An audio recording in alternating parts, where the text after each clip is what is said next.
네, 안녕하세요. 5월 14일 목요일 오전 시황 브리핑 시작하도록 하겠습니다. 오늘 우리가 중요하게 봐야 될 거는 트럼프, 시진핑, 베이징 정상회담, 그리고 유가, 그리고 케빈 오시, 연준 의장 공식 인준, 그리고 클래리텍도 오늘 마크업, 그리고 나스닥, 코스피, 온체인 쪽, 채권 쪽 흐름, 중요한 크립토 소식들까지 이렇게 오늘 확인해 보도록 하겠습니다.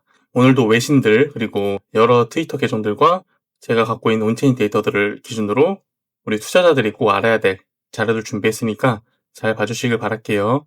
먼저 NYT부터 볼게요. 헤드라인이 시진핑은 왜 트럼프와 굳이 딜을 맺을 필요가 없는가입니다. 이게 오늘 베이징 회담 전체를 꿰뚫는 분석이죠. NYT는 이란 전쟁으로 약해진 미국 대통령을 상대로 중국이 오히려 시간을 벌면서 양보를 최소화한다라는 거예요. 즉 서둘러야 하는 건 트럼프고 기다려도 되는 건 시진핑이라는 뜻이죠.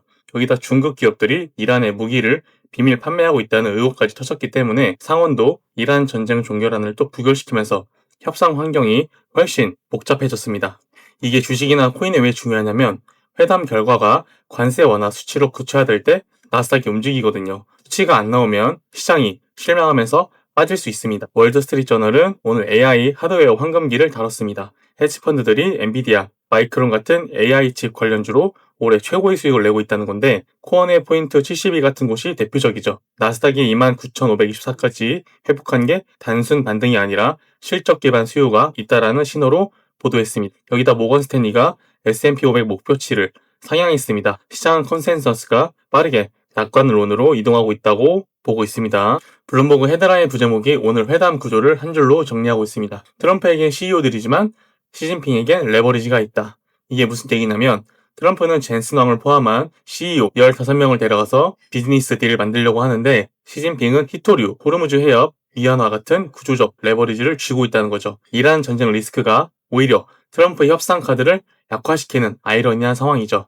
그리고 오늘 블룸버그가 케빈 워시 연준 의장 인준 확정도 다뤘는데 이게 굉장히 빅 이슈죠. 워시가 역대 최고 수준의 인플레이션 국면에서 임기를 시작했습니다. 첫 공식 발언이 달러, 금리, 비트코인 방향을 전부 흔들 수 있죠. 파이낸셜 타임즈에서는 오늘 제가 주목한 뉴스가 따로 있는데 미국이 30년물 국채를 5% 수익률로 처음 발행했습니다. 2007년 이후 최초인데 이게 왜 중요하냐면 장기금리가 5%라는 건 기관 투자자들이 앞으로 수십 년간의 인플레이션을 여전히 걱정한다라는 신호로 볼 수 있습니다. 유가가 오르면 채권을 매도하게 되고 금리 상승으로 이어지고 나스닥 밸류에이션 압박, 달러 강세, 비트코인 하방 이 순서로 연결이 되기 때문이죠. 이 구조를 계속 머릿속에 가지고 가셔야 됩니다. 가디언은 오늘 베이징 환영식 현장을 실시간 커버했습니다. 5대 의제를 정리했는데 무역, 기술, 펜타닐, 대만, AI입니다. 이 중에서 가장 핵심은 기술이죠. AI 수출 규제 해제 여부가 나스닥에 직결되기 때문이죠. 가디언 독점 보도로 네타냐후가 이란 전쟁 최고조 때 UAE를 비밀 방문했다는 것도 나왔습니다. 이스라엘이 이란 협상판을 흔들면서 동시에 아랍권 연합을 구축하려는 거죠. 지정학 체스판이 훨씬 복잡하게 돌아가고 있습니다. 위험자산군들 살펴보겠습니다. 나스닥을 보면 현재 29,524포인트, 0.33% 상회했습니다. 일본 기준이며 현재 피보나치 4.618 저항 구간 29,921 앞에 직전에 놓여져 있습니다. 다시 한번 직전 고점을 넘겼는데 진짜 조건은 3만 포인트 위에 안착하는 거예요. 지금 시나리오를 두 가지로 봐야 되는데 하나는 단기 소파동 안에서 되돌림이 나오고 다시 올라가는 구조, 다른 하나는 고점을 빠르게 찍고 분배 구조로 전환을 하면서 하락이 나오는 구조, 이 두 가지입니다. 아무리 강세장이 오더라도 단기 소파동 되돌림은 체크를 해야 됩니다. 지금은 대외적으로 이란 협상, 유가, 인플레 이게 좋은 상황은 아니기 때문에 고점을 올리더라도 약하게 올리느냐, 강하게 올리느냐, 그리고 분배 구조를 언제 만들 것이냐 이 세 가지를 우리가 체크하면서 봐야 됩니다. 코스피를 보면 7,910포인트, 0.85% 올랐으며 차트를 보면 8,000선, 고점에 동그라미가 쳐져 있죠. 제가 체크한 1대1 비율값의 저항값을 만든 구간이며 정확히 이 구간을 뚫지 못하고 있습니다. 코스피도 나스닥과 같은 맥락으로 고점을 살짝 올릴 수 있지만 모양이 예쁘지 않으면 하락 분배 구조로 갈 확률이 생깁니다. 8,000을 강하게 돌파하고 안착할 것인지 되돌림이 나올 것인지 이 두 가지로 보면 되겠습니다. 유가는 현재 101달러 24센트이며 0.25% 올랐습니다. 일본 기준입니다. 오늘 차트에서 가장 중요한 건 102, 105달러의 오더블럭 구간인데 기관들이 대량 주문을 넣어둔 가격 구간이죠. 여기에다가 피보나치 파동 기준으로 추세 전환 자리가 딱 걸치는 구간입니다. 그렇기 때문에 이 구간을 올라서느냐 또는 맞고 떨어지느냐, 이게 가장 중요하겠습니다. 금 같은 경우도 며칠 동안 계속 같은 자리이기 때문에 크게 말씀드릴 내용이 없습니다. 박스 상단을 먼저 때리고 다시 하방으로 가느냐, 아니면 여기서 수직 하강하느냐, 이 두 가지로 보시면 되겠습니다. 채권 금리를 보면은 오늘 전 만기 일제히 소폭 하락했습니다. 10년물은 4.461%, 30년물은 5.0%, 5년물은 4.41%, 2년물은 3.9%. 어제 이어서 추가 하락인데 CPI랑 PPI 데이터 때문에 현재 채권이 이렇게 흘러가고 있다는 것. 단 30년물이 아직 5%대를 유지하고 있다는 건 장기 인플레에 대해 불안이 완전히 해소된 게 아니라고 우리가 봐야 된다고 말씀드렸죠. 특히 유가가 105달러를 넘어서면 빠르게 더 안 좋아질 수 있기 때문에 이 점을 우리가 예의주시하면서 봐야 됩니다. 달러 인덱스 같은 경우도 하락세계 패턴의 상단 추세선을 돌파하려는 시도가 나오고 있습니다. 지속적으로 언급드린 대로 위로 뜰 거라고 보고 있었죠. 돌파가 확인되는 순간 달러가 제대로 위로 올라갈 수 있습니다. 달러가 강해지면 신흥국가, 위험자산의 하방 압력이 올 수 있겠죠. 비트코인과 온체인 쪽 살펴보겠습니다.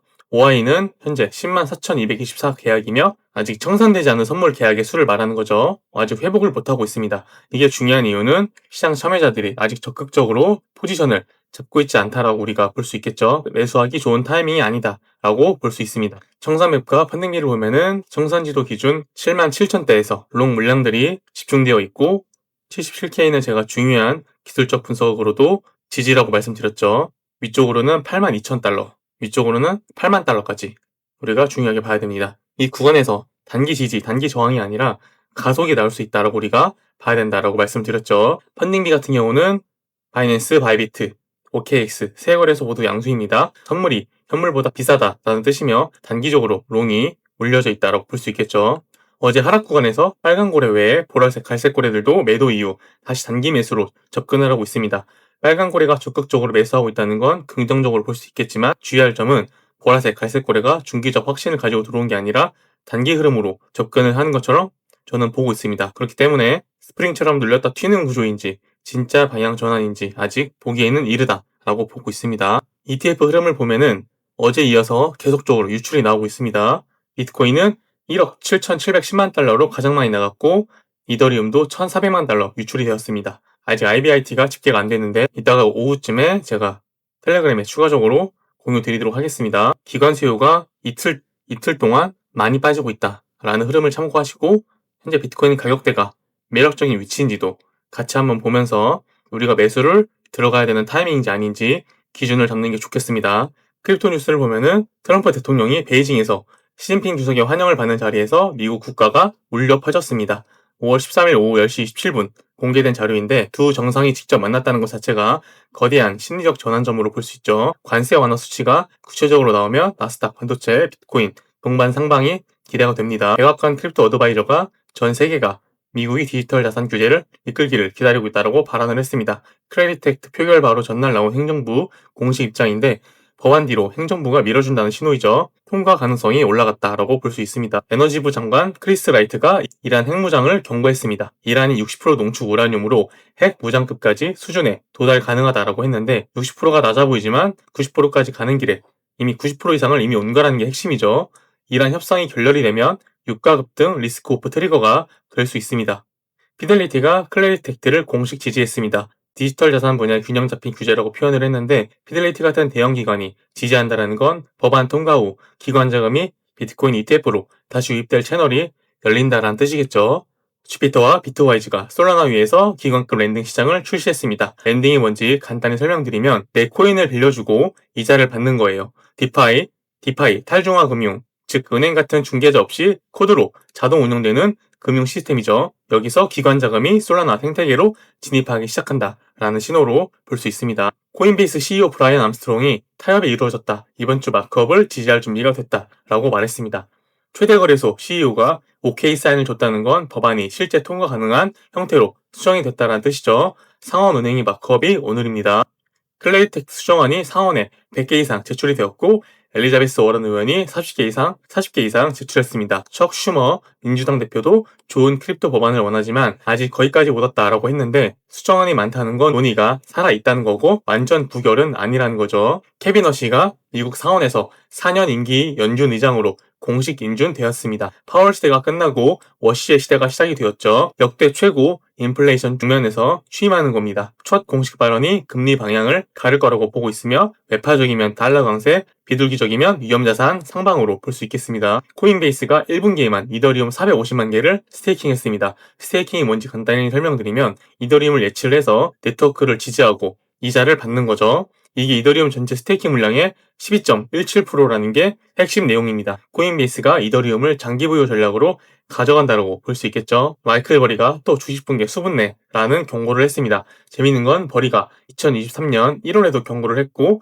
그 이후 나스닥이 130% 올랐죠. 2023년 8월 중반에도 경고를 했는데 13% 올랐습니다. 경고할 때마다 시장이 오른 역지표 이력이 있는데 그래서 이렇게 역지표로 보는 시각도 있지만 이번엔 이란 전쟁, 인플레, 채권 리스크가 실제로 존재하기 때문에 완전히 무시하기엔 좀 쎄한 상황이다라고 시장에선 바라보고 있습니다. 자, 오늘의 결론을 말씀드리면 상방 재료는 트럼프, 시진핑 회담 결과가 긍정적으로 나오는 것, CPI, PPI 결과에도 불구하고 채권 금리가 크게 유동치지 않고 연준이 인하 기대에 부응하는지, 그리고 클래리텍트 통과 시 피델리티 채널 기관 ETF 유입이 재가속이 되는지, 유가가 102, 105 오더블럭에서 눌리는지, 그리고 펀딩비가 전 거래소 롱 5위 유지로 단기 상방 에너지가 살아있는지 이 부분을 체크하면 좋겠습니다. 하방 리스크는 비트코인 ETF 대규모 유출이 되는지, 105달러를 다시 돌파하는지, 그리고 미결제가 상승하면서 올라가는지, 나스닥 3만 안착 실패하는지, 미결제 약정이